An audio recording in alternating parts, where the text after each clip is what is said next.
안녕하세요. 반갑습니다. 권승민 목사입니다. 우리는 가끔 성경이 한 권으로 편집되어 있다 보니 원래부터가 한 권이었고 또한 이야기의 진행이 역사 순으로 구성되어 있을 것이라고 생각하는 이들이 많습니다. 하지만 성경은 여러 권의 합본이고 특히 구약은 율법서, 역사서, 시가서, 선지서로 구분하는데 이는 기독교의 전통으로 예수님과 사도들 이후에 정리된 것이고 고대 유대교 전통에 의해서 이 작품들은 세 부분으로 구성된 모음집으로 타나크, 다시 말해 율법서, 예언서, 성문서의 머리 글자인 야거입니다. 그러다 보니 성경을 차례대로 읽어 나가다 보면 역사적인 흐름의 맥을 잡기가 상당히 어렵게 되기 마련입니다. 아무래도 우리의 인지적 특성상 시간대별로 사건과 이야기가 나열되어질 때 전반적인 흐름을 파악하기가 쉽기 때문에 우리는 오늘부터 구약 성경을 연대기적으로 차례차례 재구성해서 살펴보려고 합니다. 오늘은 그 첫 시간으로 창세기를 살펴보도록 하겠습니다. 여러분, 제임스 딘은 1955년의 영화 에덴의 동쪽으로 데뷔를 하게 됩니다. 이 영화는 가인과 아벨 이야기와 흡사한 두 형제 간의 갈등을 다룬 존 스타인백의 소설을 각색한 것인데요.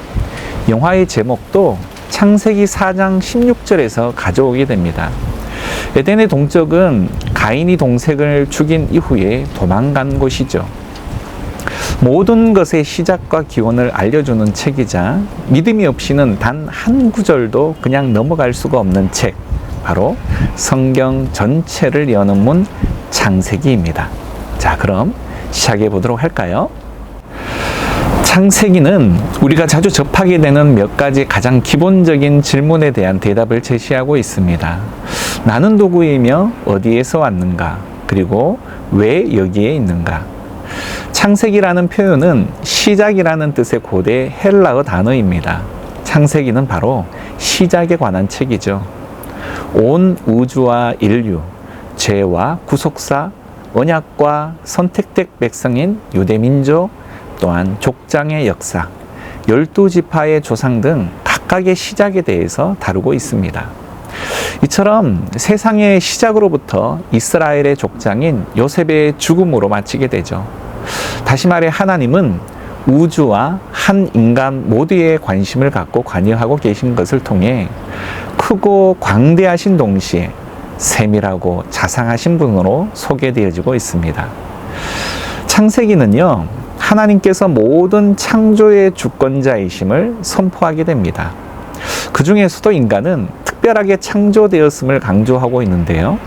하나님께서는 그의 형상을 따라 인간을 창조하시는 것으로서 하나님과 인간의 관계에 대한 특별한 배경을 제공합니다. 그러기에 인간은 신분, 남녀, 인종에 관계없이 아주 존엄한 존재이죠. 이거는 고대 근동 메소포타미아의 창조론과 대조를 이루고 있는데요. 그들 신화에서는 인간의 존엄성이 부여되지 않았기 때문입니다. 하나님께서는 생육하고 번성할 인간에게 필요한 모든 생태계를 조성해 주십니다. 이는 인간에게 복을 주시기 위함이죠. 창세기는 또한 죄의 근원에 대해서도 가르쳐 줍니다.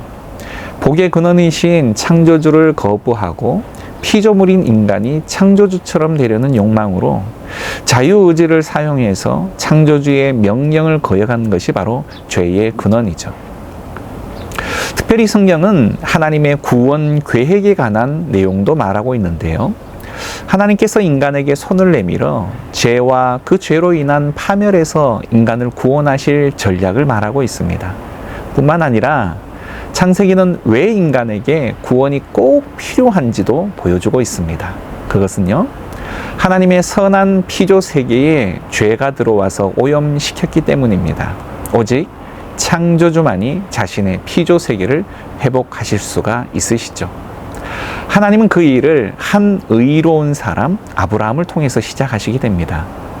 그로부터 구별되어 자신을 섬기고 나머지 세상에게 경건의 모델이 되는 나라를 세우기 시작하셨습니다. 이처럼 창세기는 하나님이 보시기에 좋은 세상을 창조하셨지만 인간의 죄로 인해서 망가졌고, 또한 다시금 아브라함으로부터 선민들을 통해 그 세상을 새롭게 할 계획을 시작하셨음을 보여주기 위해서 기록한 책이 바로 창세기입니다. 자, 그러면 창세기의 구조와 세부 내용을 살펴보도록 하겠습니다. 창세기는 크게 두 부분으로 나눠볼 수 있는데요. 먼저 1장에서 11장까지 족장시대 이전의 원역사를 다룹니다. 이 부분은 하나님께서 말씀으로 우주를 창조하심을 강조하고 인류 전체에 초점이 맞추어져 있습니다. 인류가 어떻게 생육하고 번성하게 되었는가에 대한 기원을 잘 보여주고 있는 것이죠. 동시에요, 죄와 심판의 주제도 다루고 있습니다. 최초 인류의 죄의 시작으로 인간은 하나님의 면전에서 쫓겨나게 되죠. 그 이후 인간 세계에는 최초의 살인, 홍수전의 죄악이 세상에 가득하고, 또한 바벨탑 사건 등이 일어나고 죄와의 전쟁이 계속되어집니다. 죄와 함께 죽음과 심판이 불가피하게 되어지는 것이죠. 최초의 인류는 에덴에서 추방되었고, 가인은 피하여 유리하는 자가 되었고, 인류는 홍수로 멸절의 위기를 맞이했고, 바벨탑은 언어의 혼잡으로 무산이 되게 되어집니다. 그러나 동시에 하나님의 구원의 계획도 시작됩니다. 창세기 3장 15절에 여자의 후손이 뱀의 머리를 상하게 하고 뱀은 그의 발꿈치를 상하게 할 것임이 기록되어져 있죠. 다시 말해 여자의 후손은 메시아를, 뱀은 사단을 의미합니다. 이 말씀은 궁극적으로 인류의 구원자 메시아가 오실 것임을 알리는 최초의 복음, 원시 복음입니다. 홍수 속에서도 노아의 방주는 구원의 방주가 됩니다. 바벨탑 사건 속에서도 셈의 족속에서 나온 사람이 바로 아브라함이죠. 이렇듯 창세기는 심판 속의 구원이라는 주제도 부각시키고 있는 것입니다. 나아가 이스라엘의 역사는 세상을 구원하시려는 하나님의 목적을 드러냅니다. 또한 마지막 50장까지는요, 바로 족장사를 다루게 됩니다. 구속사를 위한 선택된 족장사인데요, 하나님께서 말씀의 능력으로 특별한 사람들을 택하시고 부르시는 이 구속사의 구체적인 프로그램을 진행하시는 데 초점이 맞추어져 있다라는 거죠. 우리 우주보다는 지역에, 인류보다는 개인에게 초점을 맞추고 아브라함, 이삭, 야곱, 또 야곱의 12아들들의 이야기를 다루는 것으로 어떻게 이스라엘이라는 나라가 선택이 되어졌고 형성되었는지에 대한 그 기원을 소개하고 있습니다. 또한 그 속에 12지파 중 유다지파에서 미래의 왕 메시아인 구속자가 오실 것이다 라는 예언도 포함되어져 있습니다. 이것은 아브라함과 그의 선택된 백성인 이스라엘을 통해 인류를 구원하고자 하는 하나님의 계획인 것이죠. 최초의 인간인 아담과 하와에게 주셨던 번성과 복의 축복은 아브라함을 부르시고 약속하신 언약 속에서도 변함없이 반영되어져 있습니다. 아브라함의 자손은 번성하여 그들이 복을 받을 것이고 그를 통해 모든 족속이 복을 받게 될 것이라 라고 약속하십니다. 이러한 아브라함의 언약은 창세기 전면에 흐르는 기본적인 신학이 됩니다. 인간이 약함에도 하나님께서는 신실하게 그의 언약을 이루어 가실 것입니다. 이 모든 것은 인류에게 복을 주기 위한 것이죠. 우리도 유다의 자손에서 나온 메시아를 믿음으로 아브라함의 영적인 자녀가 되므로 그 복에 참여할 수가 있습니다. 그것이 바로 창세기가 주는 메시지이죠. 자, 먼저 창세기 1장부터 11장까지는 하나님과 세상에 대한 이야기입니다. 먼저 1장에서 2장은요, 혼돈과 어둠을 다스리시는 하나님에 대한 내용입니다. 창세기 1장 2절에 기록된 대로 하나님이 혼돈과 어둠을 다루시는 이야기로 시작되는데요. 하나님은 이로부터 질서와 아름다움과 선함을 만들어내십니다. 생명이 번성할 수 있는 세상으로 말이죠. 하나님은 인간을 창조하십니다. 인간을 자신의 형상대로 만들고요. 그분의 세계에서 이에 맞는 역할과 목적을 갖게 하십니다. 인간은 하나님의 성품을 세상에 반영하기 위해 지어진 존재이고 하나님을 대신해서 창조 세계를 다스릴 권한을 받습니다. 다시 말해 세상의 모든 잠재력을 활용하고 잘 돌보아 생명이 더욱더 번성하도록 임무를 맡은 것이죠. 하나님은 인간에게 복을 베푸십니다. 이것이 바로 창세기의 핵심이죠. 하나님은 그들에게 한 동산을 주시고 그로부터 새로운 세상을 건설하게 하십니다. 다시 말해 인간에게 세상을 어떻게 지어나갈지 선택권을 주었다라는 것이 핵심입니다. 선악을 알게 하는 나무가 이것을 의미하는데요. 지금까지 하나님은 선과 악을 직접 가르치고 정의해 주셨지만 이제 인간에게 존엄성과 선택의 자유를 주시는 것입니다. 과연 그들은 하나님이 정의하신 선악의 기준을 신뢰할까요? 자신들의 마음대로 선악을 정의할까요? 이 선택에는 정말 큰 위험이 따릅니다. 하나님을 거역한다라고 하는 것은 생명의 공급자를 배반하는 일이기에 결국 죽음을 맞이할 수밖에 없기 때문입니다. 생명나무가 바로 이것을 의미하죠. 3장에서는요. 하나님께 반역한 피조물인 뱀의 유혹이 드러납니다. 자, 그런데 불가사의한 피조물이자 창조주에게 반역한 뱀이 등장해서 인간을 깨어 하나님을 거역하고 결국 죽음에 이르게 하려 하고 선악을 알게 하는 나무와 선택권에 대한 하나님과 다른 이야기를 함으로써 어리석게도 관대하신 하나님께 대항하게 합니다. 결국 인간은 스스로 주인이 되도록 결정을 하죠. 인간이 자기 마음대로 선악을 정의하는 순간 모든 이야기가 통제불능의 상태로 빠져들게 됩니다. 그 결과 인류는 하나님이 주신 생명의 원천에서 분리가 되어지고요. 하나님과 인간 사이의 친밀감이 사라지게 됩니다. 그들은 하나님의 낯을 피해 숨게 되죠.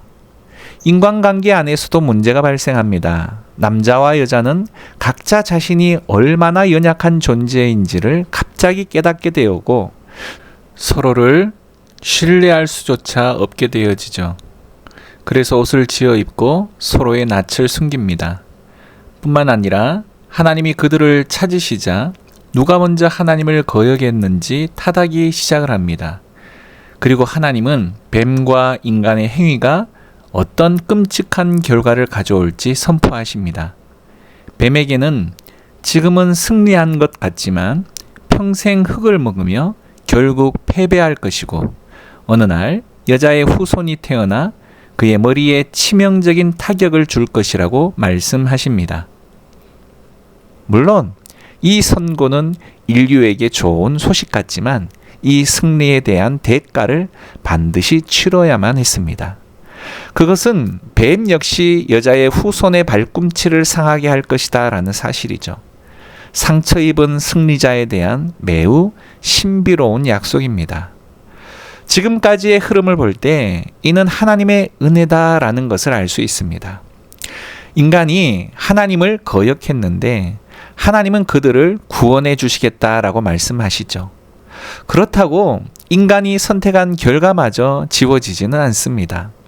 하나님은 이제 복된 동산에서 쫓겨나 위험한 광야에서 그들의 집, 들, 삶의 모든 영역이 슬픔과 고통으로 가득하게 됩니다.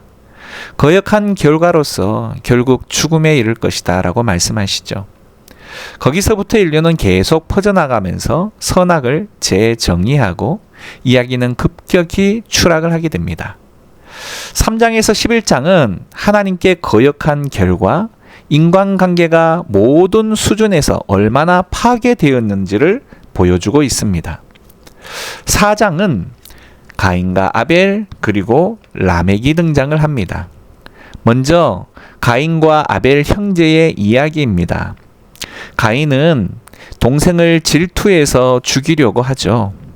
하나님은 죄의 유혹에 넘어가지 말라고 경고하지만 결국 죄를 범해서 들에서 동생을 죽이고 맙니다. 그 후 가인은 폭력과 압제가 다스리는 성읍을 건설하고 이것은 람에게 이야기에 적나라하게 드러나게 되죠. 이 모든 것이 바벨론이라는 성읍의 기초가 됩니다. 바벨론은 하나님의 자리에 앉아 자신을 높이죠. 라멕은 여러 아내를 거느린 첫 남성으로 성경에 기록되었는데요. 아내를 마치 재산처럼 축적을 합니다. 또 자신이 가인보다 훨씬 폭력적이고 복수심에 불탄다라는 노래를 불렀죠. 6장 전반부는 하나님의 아들들에 대한 이야기가 등장을 합니다. 그 이후 하나님의 아들들에 대한 이상한 이야기들이 나오는데요. 이들은 사악한 천사들 또는 신의 자손들이라 자칭하는 고대 왕들로 알려져 있습니다.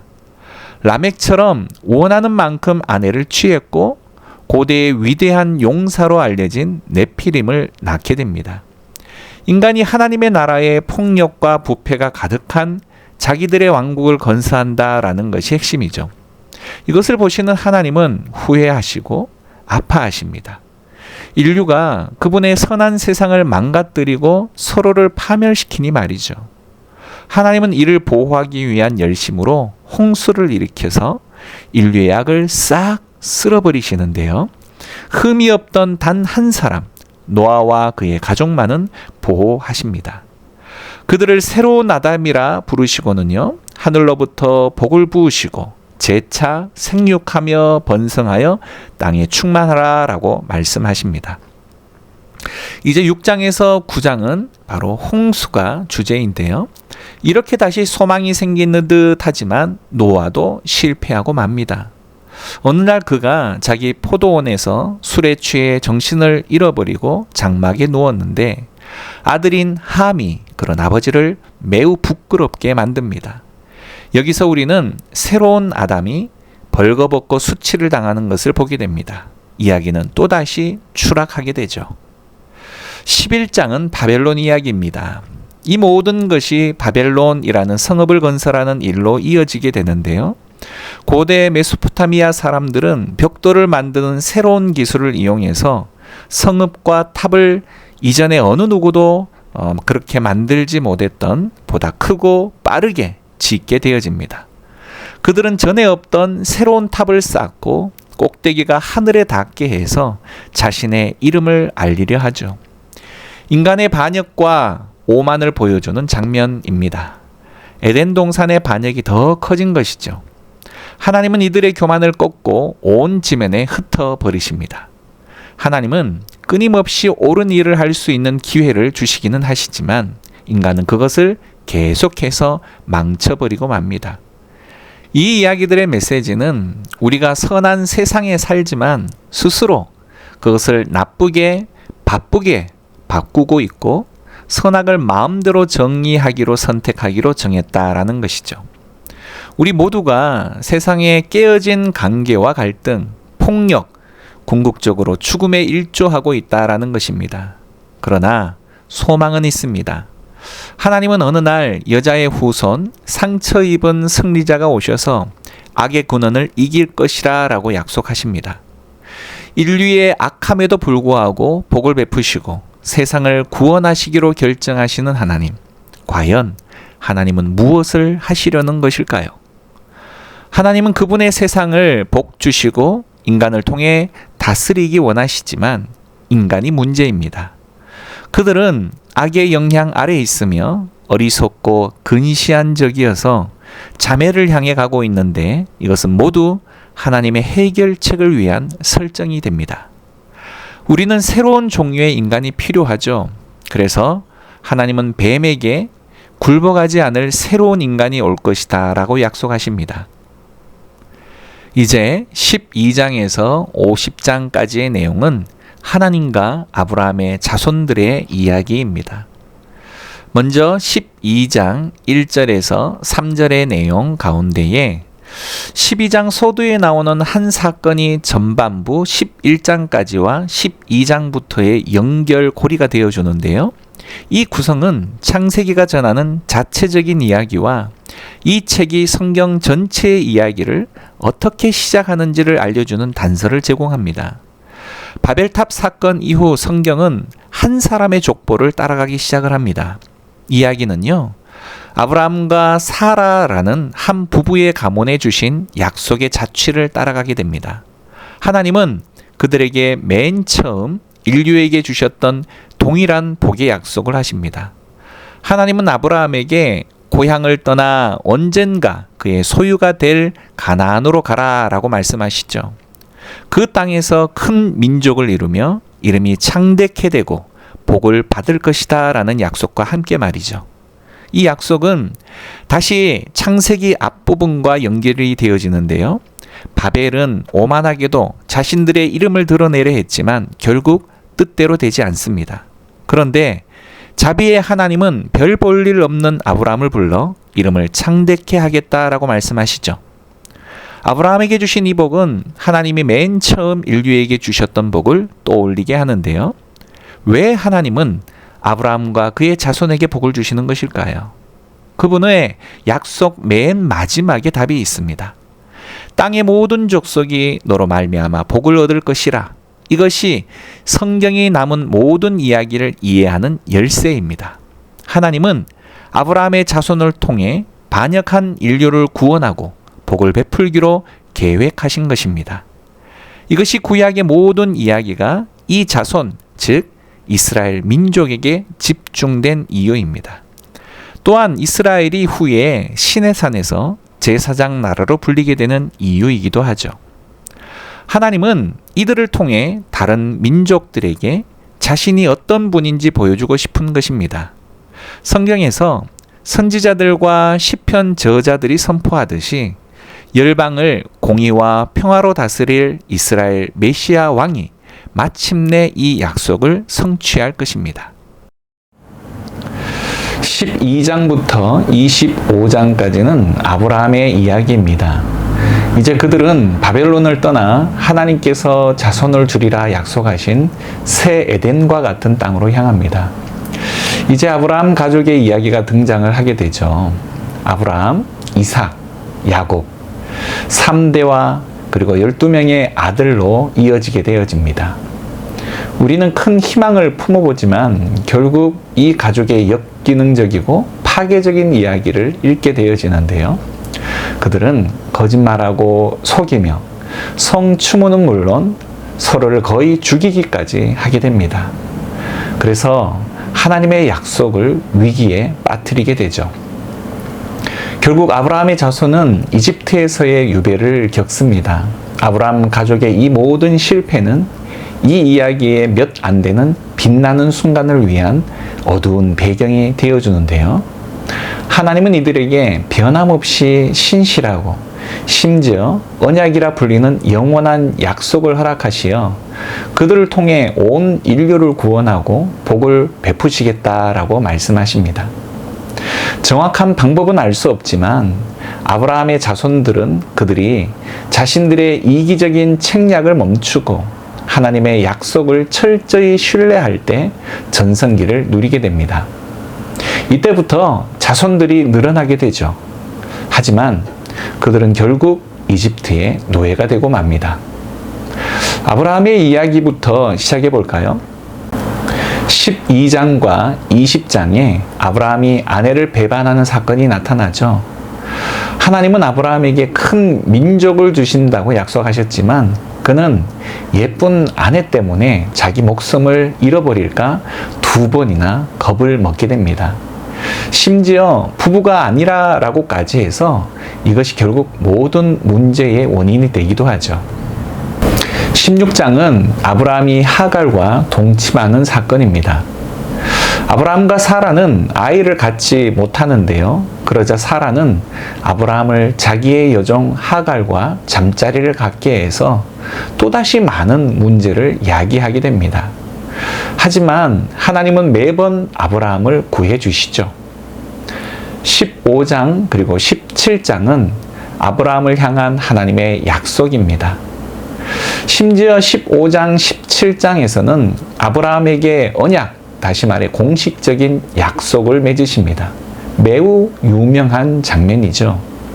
아브라함에게 밤하늘의 별을 세어보라고 하시면서 그의 후손이 이처럼 셀 수 없이 많아질 것이다 라고 말씀해 주십니다. 자식도 없고 앞으로도 그럴 가망이 전혀 없어 보이지만 아브라함은 하늘을 보며 하나님의 약속을 신뢰합니다. 그러자 하나님은 이 언약을 통해 아브라함이 여러 민족의 아버지가 되고 하나님의 복이 세상에 흘러갈 것이라고 약속을 해주십니다. 하나님은 아브라함에게 언약의 증표로 가문의 모든 남자에게 할례를 베풀라라고 명하시는데요. 이것은 그의 자손이 번성하는 것이 바로 하나님의 선물임을 기억하게 하는 상징이 되기도 합니다. 마침내 아브라함은 많은 자식을 낳고 나이가 들어 생을 마감하게 됩니다. 25장 후반부부터 36장에는 바로 이삭과 야곱의 사건이 나타납니다. 먼저 27장에는요, 야곱이 에서의 장자권과 복을 빼앗는 장면이죠. 이제 야곱이 주인공이 되어져서 더 드라마틱한 이야기를 이어가게 되는데요. 그는 태어나면서부터 자기 이름처럼 속이는 자로 살아가게 됩니다. 그는 장남에게 주어져야 마땅한 바로 그 복을 빼앗기 위해 형 에서를 속이게 되고요. 늙어서 눈이 어두운 아버지를 속여 복을 가로채게 됩니다. 그리고 급하게 도망가게 되죠. 29장에서 31장은 외삼촌 라반에게 바로 야곱이 속아 넘어가는 이야기들입니다. 그는 4명의 아내 중에서 오직 라헬만을 진심으로 사랑했는데요. 이 일로 가족 안에 경쟁 관계가 생겨나게 되죠. 야곱이 낮아진 단 하나의 사건은 외삼촌 라반이 수년간 그를 속인 것입니다. 이제 상황은 완전히 역전이 되죠. 32장은요, 야곱이 하나님과 겨루는 장면입니다. 겸손해져서 고향에 돌아온 야곱은 자신에게 복을 달라고 조르며 하나님과 씨름을 하게 됩니다. 그러나 야곱의 결단을 존중하신 하나님은 그에게 아브라함의 복을 베푸시는데요. 그의 이름을 하나님과 겨루어 이겼다라는 뜻의 이스라엘로 바꿔주시죠. 37장에서 50장은 야곱의 아들들의 이야기입니다.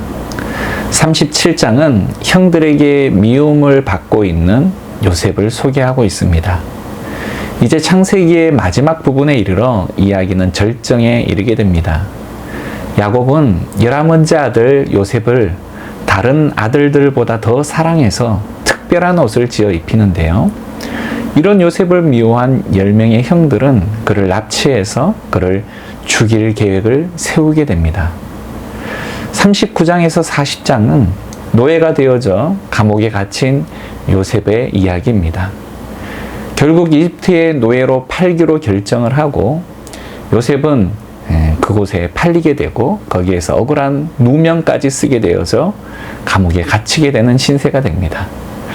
참으로 부끄러운 가족의 이야기 아니겠습니까? 41장에서 46장까지는 이집트의 총리가 된 요셉이 이집트와 그의 가족을 구하는 사건입니다. 하나님은 요셉과 함께 하셨습니다. 요셉이 감옥에서 풀려나도록 도우셨고요. 바로왕이 그를 이집트의 총리로 세우게 하십니다. 요셉은 심한 기근에서 이집트 민족을 구하고 형들과 가족과 굶주림을 면하게 하는데요. 아브라함의 자손들의 어리석음과 죄가 하나님의 신실함과 만나는 것을 보게 됩니다. 형들의 악함조차 생명을 구하는 데 쓰시는 하나님의 신실함을 말이죠. 실제로 요셉은 창세기 끝부분에서 이렇게 말하죠. 형들은 악을 꾀했지만 하나님은 그걸 선으로 바꾸사 많은 생명을 구원하게 하셨습니다. 이 말이 전략적으로 창세기의 맨 끝에 나오는 이유는요. 단순히 요셉과 형들의 이야기를 넘어 창세기 전체를 요약하고 있기 때문입니다. 창세기 3장 이후 이기적이고 악한 행동을 멈추지 않던 인간들, 그러나 하나님은 세상을 그대로 내버려 두지 않으셨습니다. 신실하신 하나님은 인간의 실패에도 불구하고 여전히 복을 주려 하셨던 것이죠. 특히 우리는 창세기에서 여자의 후손에 대한 신비로운 약속이 어떻게 발전하는지를 볼 수 있게 되는데요. 3장에 상처 입은 승리자가 오셔서 뱀을 짓밟고 악의 근원을 이길 것이다 라고 하신 그 약속 말입니다. 오늘 성경 저자는 이제 이 약속과 아브라함의 족보를 연결하는데요. 바로 여기서 하나님이 어떻게 열방의 복을 베푸시는지가 밝혀집니다. 아브라함에서 시작된 이 약속은 야곱의 넷째 아들인 유다로 이어집니다. 49장에는 굉장히 중요한 시가 나오는데 나이든 야곱은 죽기 전에 12아들을 불러 축복을 합니다. 유다의 순서가 되자 그는 유다 지파가 이스라엘의 왕족이 되고 언젠가 한 왕이 나와 모든 민족이 그에 순종할 것이고 온 세상의 에덴 동산의 복이 회복되어지는 약속이 이루어질 것이다 라고 예언을 하게 됩니다. 이제 야곱이 죽고요. 후에 요셉도 죽습니다. 남은 가족들은 여전히 이집트에 거주하죠. 창세기는 이렇게 미래에 대한 소망과 약속을 남긴 채 끝을 맺게 되는데요. 앞으로 이야기가 어떻게 펼쳐질까요? 여기까지가 창세기였습니다. 다음 영상은 출애굽기입니다. 많은 기대가 있으시길 바라겠고요. 강의를 보시고 난 느낌이나 제안사항은 댓글로 달아주시면 감사하겠습니다.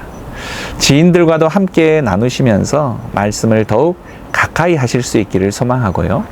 말씀을 알아가는 기쁨과 은혜가 우리 모두에게 가득하시기를 소망하며 시청해 주셔서 감사합니다.